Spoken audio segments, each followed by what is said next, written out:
Hello বন্ধুরা, নানান ব্যঞ্জনে তোমাদের সকলকে স্বাগত জানাচ্ছি। দূরের বন্ধু, কাছের বন্ধু সকলকে। এখন এখানে দেখো আমি পুঁই শাক, এটা আমার গাছ, এটা আমার একটা ঝুড়িতে টপের মধ্যে হয়েছে। এখন এটাকে আমি কেটে নেব। মানে দুটো ডাল নিলেই হবে, আমাদের তো বেশি লাগবে না।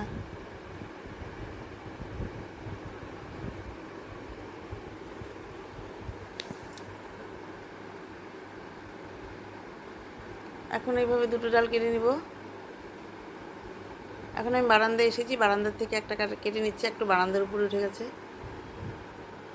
ব্যালকনিতে, এটার থেকে একটা নিয়ে নিলাম, আর একটা নিচের থেকে নিয়ে নেব। তো আমি নিচে এসেছি, নিচের থেকে এখন আরেকটা কেটে নিচ্ছি।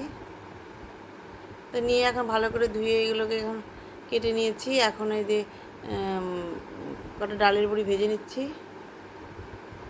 একদম নিরামিষ করে বানাবো। এখানে সব ঘরে যেগুলো সবজি ছিল সবই নিয়েছি। কোয়াশ, একটু অল্প কচু, তারপরে ডালের বড়ি, কাঁঠালের বীজ, তারপরে হচ্ছে এরকম সবই আর কি, পটল, মিষ্টি কুমড়া, বেগুন, আলু, ঝিঙা, এরকম সব নিয়েছি। এখন বড়িগুলোকে ভেজে উঠিয়ে নিচ্ছি।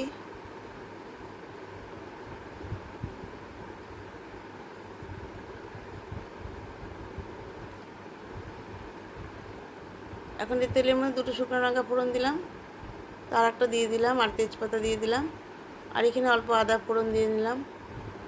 দিয়ে এখন এর মধ্যে পাঁচফোড়ন দিয়ে দিলাম। পাঁচফোড়নটা দিয়ে এখন ভালো করে ভেজে নিচ্ছি। তো এখন ভালো করে ভেজে নিয়ে এর মধ্যে সব সবজিগুলোকে এখন দিয়ে দিচ্ছি। যেগুলো শক্ত সবজি ওগুলোকে আগে একটু দিয়ে দিলাম।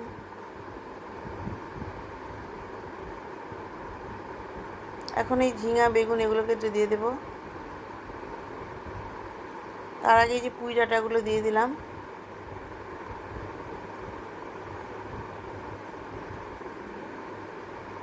তো আমার কাছে একটা গ্রিন পুঁই শাকও আছে, যেটা মানে কলকাতা থেকে আনা হয়েছে গাছটা। তো দেখলাম যে মানে এই এই এই লালটা টেস্ট বেশি ওই গ্রিনটার থেকে না এই বেগুনি কালারের পুঁই শাকটা বেশি টেস্টি। তো এখন এর মধ্যে দেখো কাঁচা লঙ্কাটা দিয়ে দিলাম। আর আমাদের এখানে গ্রিনটা পাওয়া যায় না, এই যে রেডটাই পাওয়া যায়। তো এখন এটাকে ঢেকে দিয়েছি, একটু মজে গেছে। এখন বাকি সবজিগুলোকে দিয়ে দেবো। এখন বেগুন, ঝিঙে এগুলোকে দিয়ে দিচ্ছি।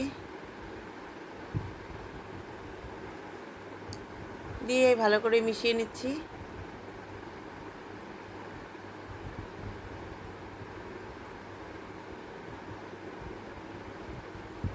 এখন এর মধ্যে পুঁই শাকগুলোকে দিয়ে দিলাম,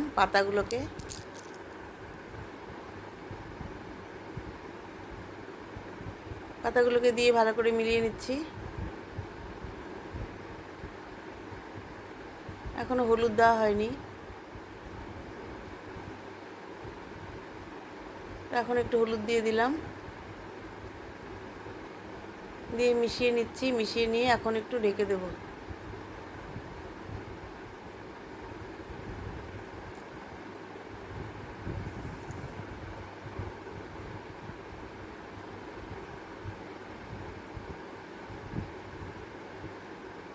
তো ডালের বড়িগুলো একটু আগেই দিয়ে দিলাম, কিন্তু এবার ডালের বড়িগুলো ভালো আনেনি, সেই জন্য আগেই দিয়ে দিলাম।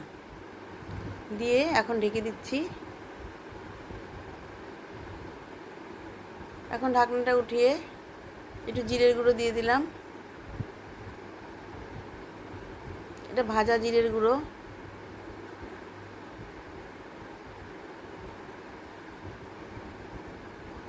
দিয়ে এইভাবে একটু মিশিয়ে নিচ্ছি।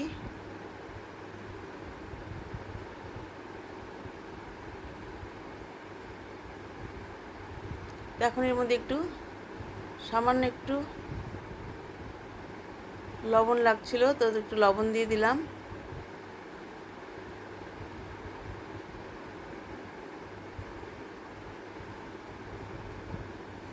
এখন এর মধ্যে একটু ঘি দিয়ে দিচ্ছি।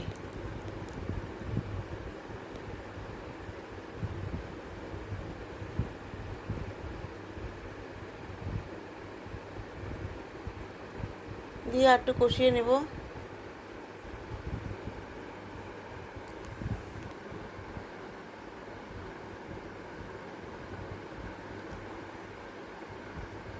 তো এর মধ্যে আমি অল্প একটু মিষ্টিও দিয়েছি, চিনি। তো এইভাবে আমার রান্নাটা হয়ে গেল বন্ধুরা। তোমাদের যদি ভালো লেগে থাকে তাহলে প্লিজ একটু কমেন্টস ও সাবস্ক্রাইব করে পাশে আসবে, আমিও তোমাদের পাশে থাকবো। এভাবে আমি এখন এটাকে সার্ভ করে দিলাম। তোমরা সবাই বন্ধুরা, তোমরা সবাই যেন ভালো থাকো এই কামনা করছি। নমস্কার।